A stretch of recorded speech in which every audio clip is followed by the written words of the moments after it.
Capítulo 13 do livro de Hebreus vai dizer assim: permaneça o amor fraternal.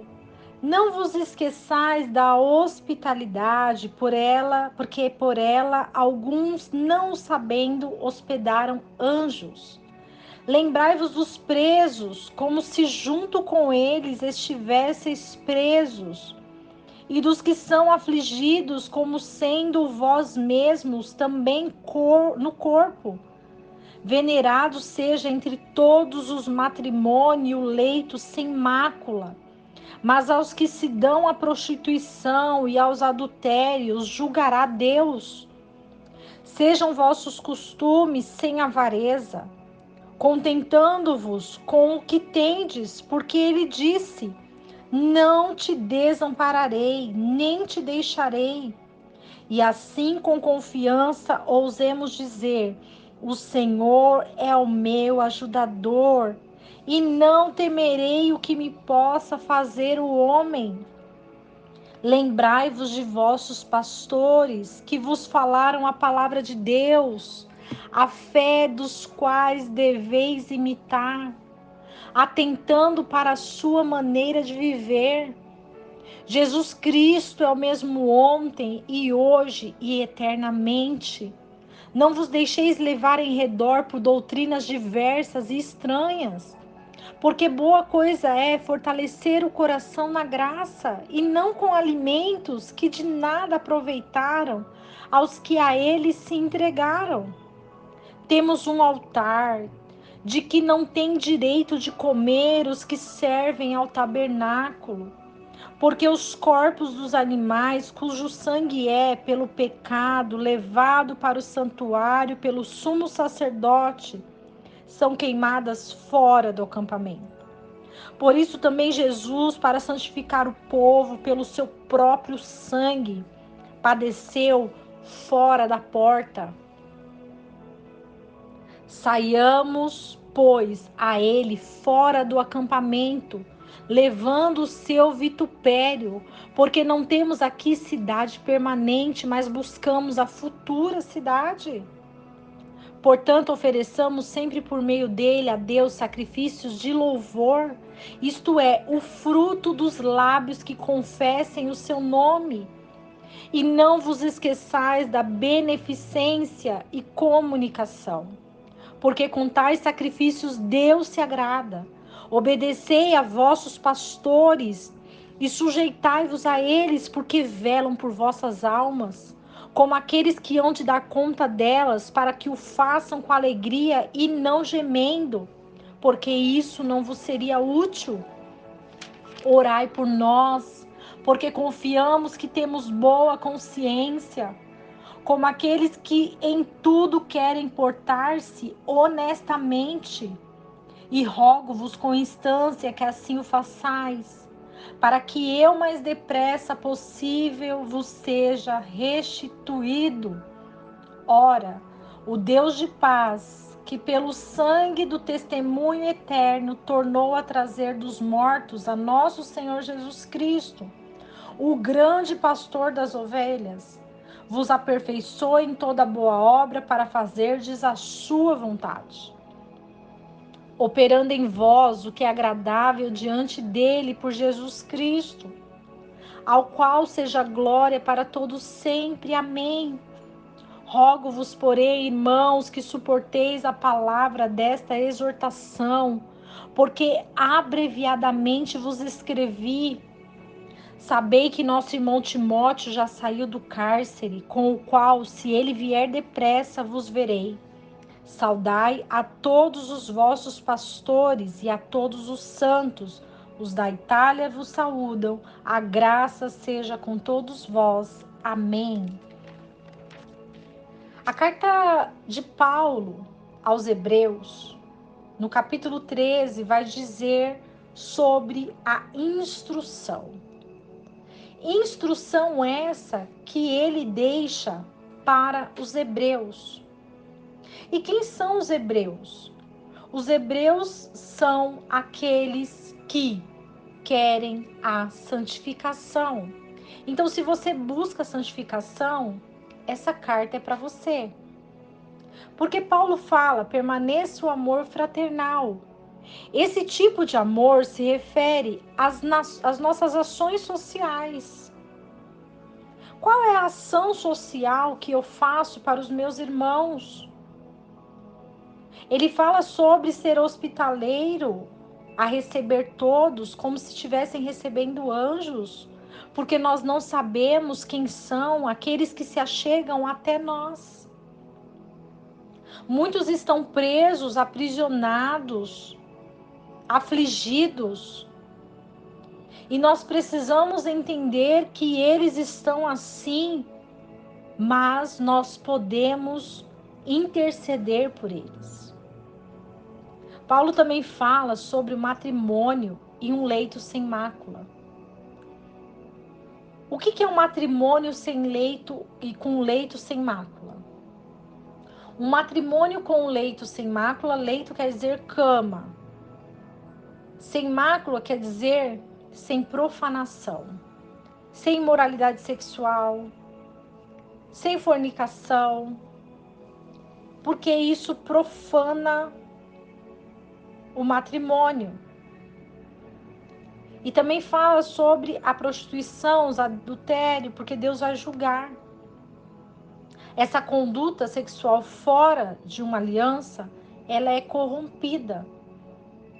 E quando há prostituição e adultério, se corrompe uma aliança. E ao se corromper uma aliança, há afastamento de Deus. E Deus ele vai julgar de acordo com a vontade dele. Também fala que nós devemos ter um estilo de vida sem cobiçar. A cobiça é vista como idolatria. Ah, eu quero ter isso, eu quero ter aquilo. Tudo é no tempo de Deus. Então, quando nós entendemos que nós devemos agradecer tudo o que nós temos, porque foi Deus que nos deu tudo o que temos de acordo com a sua graça e vontade. Porque muitas vezes, se você tiver muito, você pode se afastar dos caminhos. Deus pode te perder. Ou se você tiver pouco, também você pode blasfemar. Então Deus, ele dá a medida certa para cada um, porque ele conhece o nosso coração. Então nós não devemos ser avarentos, não devemos ser cobiçosos. E não devemos temer o homem, porque o homem nada pode fazer. Somente o Senhor. O nosso foco é no Senhor. O nosso foco deve estar no céu. O nosso foco deve ser para cima, no alto. Também fala sobre os nossos ministros. Todos nós tivemos ministros na nossa caminhada, temos ministros na nossa caminhada, e nós devemos lembrar deles com amor, imitar a fé deles. Eu tive 4 ministros muito importantes na minha vida e eu quero deixar esse testemunho para vocês, o que cada um me ensinou. O meu primeiro ministro do Evangelho de Cristo, ele me ensinou a andar com a semente. Aquele que anda com a semente, andando e chorando, trará consigo os seus molhos, seus frutos.